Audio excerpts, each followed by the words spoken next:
મહારાષ્ટ્રના થાણેમાં આવેલા મેસર્સ વામન શંકર મરાઠે જ્વેલર્સમાંથી 5 કરોડથી વધુની ચોરી કરી ભાગી છૂટેલા 5 રાજસ્થાની ચોરોને સુરત ક્રાઇમ બ્રાન્ચની ટીમે ઝડપી પાડી લાખોનો મુદ્દામાલ કબજે કર્યો છે। સુરતમાં ગુનાખોરી ડામવા અને અન્ય રાજ્યોમાંથી ગુનાઓ આચરી સુરતમાં આશરો લેનારાઓ પર સુરત ક્રાઇમ બ્રાન્ચની ટીમે બાજ નજર રાખી છે।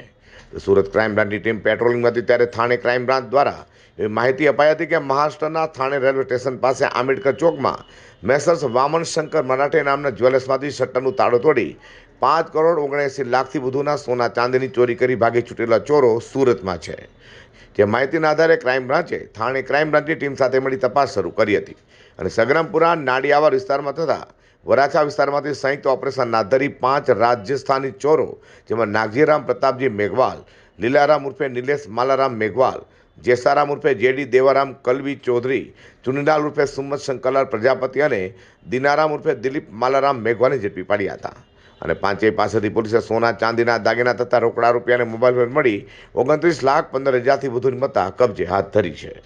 વધુમાં મહારાષ્ટ્રના થાણેમાં કરોડો રૂપિયાની ચોરી કરી સુરત ભાગી આવેલા રીઢાઓમાંથી નાગજીરામ પ્રતાપજી મેઘવાલ સુરતમાં સગરમપુરા નાડિયાવાડમાં રહેતો હોવાનું સામે આવ્યું છે। તો ક્રાઇમ બ્રાન્ચે આરોપીનો કબજો થાણે ક્રાઇમ બ્રાન્ચને સોંપ્યો છે। Bureau report G10 news.